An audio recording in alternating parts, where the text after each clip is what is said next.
토트넘이 16강에 진출했지만 핵심 공격수 손흥민의 컨디션이 우려된다. 나의 동료 손흥민에게 이번 승리를 바치고 싶다. 챔피언스리그 마지막 경기가 마르세유 원정에서 진행됐습니다. 하지만 마르세유의 거친 플레이가 카메라에 담기면서 논란이 되고 있는데요. 토트넘 입장에선 청천벽력 같은 일이 발생했습니다. 손흥민이 전반 23분 은벤바와 충돌 뒤에 머리에 통증을 호소했고 이로 인해 경기가 한동안 중단됐으며 28분에 비수마와 교체돼 그라운드를 빠져나갔던 것입니다. 마르세유는 승리가 절실했기에 전반부터 지저분한 플레이에 고전하던 토트넘 선수들은 후반전 다른 모습으로 변모했는데요. 특히 이날 경기 중 하이라이트는 추가 시간에 토트넘이 역습으로 골을 뽑아냈습니다. 후반 들어 토트넘을 구한 건 다름 아닌 페리시치였는데요.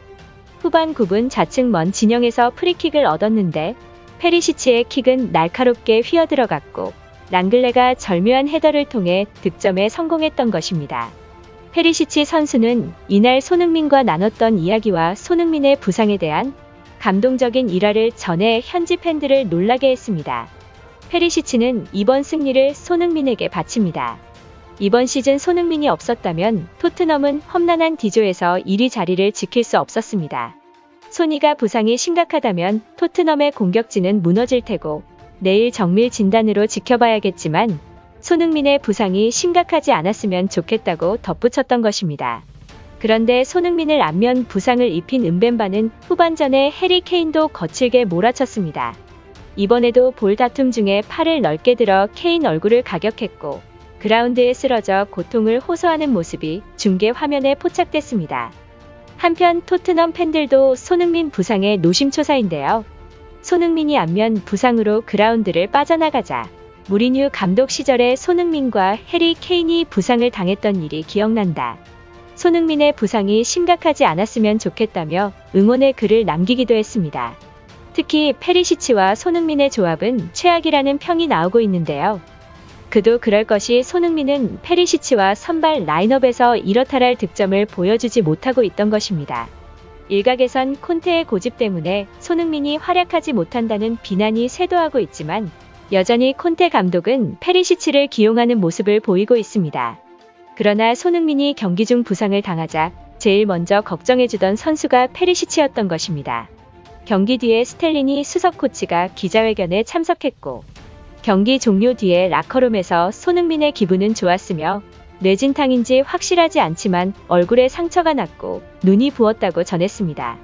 영국 매체 데일리 메일도 손흥민의 부상을 우려했습니다. 매체는 손흥민이 마르세유전에서 큰 타격을 당해 전반전을 모두 치르지 못하고 빠져나가려며 알렸습니다. 마르세유에는 매너 있는 선수들도 대거 포진되어 있었지만 은벤바의 더티 플레이뿐만 아니라 마르세유 팬들의 저질스러운 행동도 동시에 비난받고 있던 것입니다. 이날 해리 케인은 경기 후 개인 SNS에 올린 단체 사진에 불꽃놀이라고 적으며 경기 전날 토트넘 숙소까지 찾아가서 불꽃을 쏴댄 마르세유 팬들을 저격하기도 했습니다. 특히 마르세유 팬들은 비매너로 정평이 나 있습니다. 작년에는 원정 경기에서 홈팬들과 집단 싸움을 일삼는 등 축구 팬이라면 가져야 할 매너조차 보이지 않고 있던 것인데요. 이날 결승골을 넣은 토트넘의 호이비에르는 16강 확정 직후 SNS를 통해 손흥민의 근황을 알 수 있는 사진을 게재했습니다. 큰 충돌이 있었기에 얼굴이 부은 듯 한 표정으로 토트넘 승리를 함께했던 것입니다. 특히 부축을 받으며 걸어 나올 땐 다소 어지러워하기도 했는데 빡빡한 일정 속 토트넘은 비상사태에 빠진 것이나 다름없는 모습입니다. 또한 손흥민이 만약 뇌진탕 증세를 보일 경우 FA 규정에 따라 최소 6일간 휴식이 필요한 상황입니다. 카타르 월드컵 개막이 3주 앞으로 다가온 현 시점에서 손흥민의 부상 정도가 심하지 않길 바라야 하는 상황입니다.